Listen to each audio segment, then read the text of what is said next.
Bienvenue sur les podcasts du collectif Voix libérée. Bienvenue.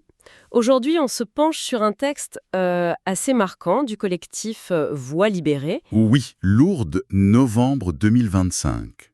Porter la mémoire, dire la vérité. C'est le titre.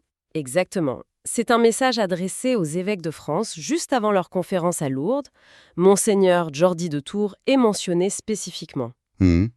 Et ça s'inscrit bien sûr dans tout ce dialogue, parfois difficile, sur la réponse de l'Église face aux abus sur mineurs. Tout à fait.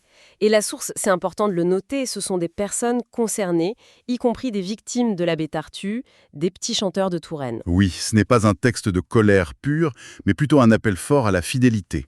Fidélité aux victimes, fidélité à la vérité. C'est ça l'idée. Ne pas oublier. C'est ça.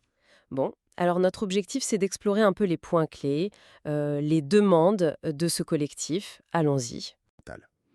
Lourdes, c'est le lieu de l'espérance, on le sait. Oui. Mais il y a cette crainte que ça devienne aussi un lieu d'oubli si les blessures ne sont pas vraiment prises en compte, soignées. Ah, donc l'élan d'espoir pourrait masquer, en quelque sorte, le besoin de mémoire. C'est exactement ça.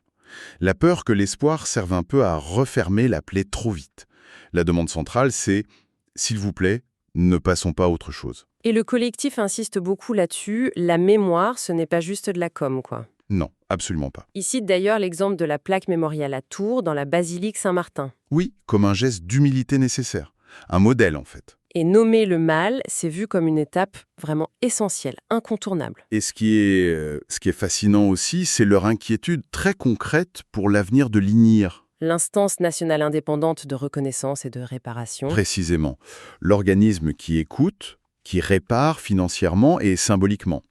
Ils ont peur que des réformes, une rationalisation, comme on dit parfois, viennent réduire cet espace, juste au moment où des voix commencent à peine à se faire entendre. C'est un point crucial. Le texte parle aussi d'une conversion à vivre, pas à proclamer. Ça, c'est fort. Oui, c'est une critique assez directe, en fait. Ça vise les discours institutionnels, on sent une méfiance, non? Quand on utilise des mots comme prudence, discrétion. Exactement. Ça pourrait cacher une forme d'inaction ou une volonté de protéger l'institution avant tout. Mais alors, cette conversion à vivre, ça voudrait dire quoi concrètement pour les évêques? Concrètement, ça veut dire agir avant de chercher à se justifier. Écouter vraiment avant de prendre des décisions. D'accord. Assumer la responsabilité avant de se défendre.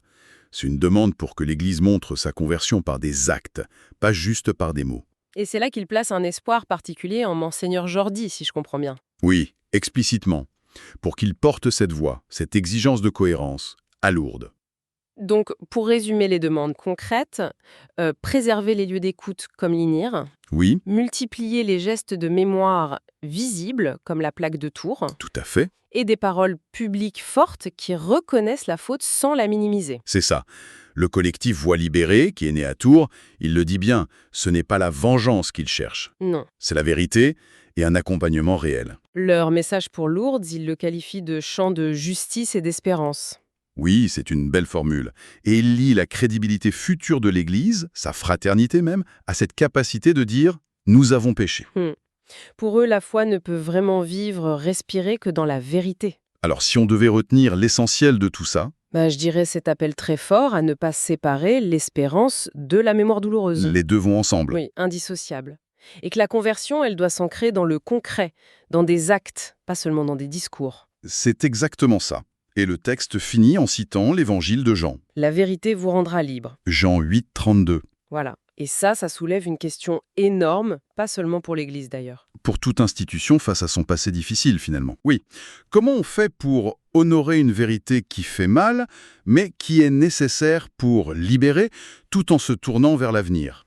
Quelle forme ça prend, une mémoire qui guérit sans cacher, qui permet d'avancer sans oublier? C'est toute la question. Une réflexion importante, en effet, sur comment la vérité, même difficile, est présentée comme la seule voie vers une reconstruction authentique. Ce podcast a été produit et réalisé par le collectif Voix libérée. Pour nous écrire, partager ou témoigner, adressez-nous un mail à pecantores37@gmail.com. Parce que nos voix comptent. Parce que le silence n'est plus une option. Parce que la mémoire exige justice et vérité.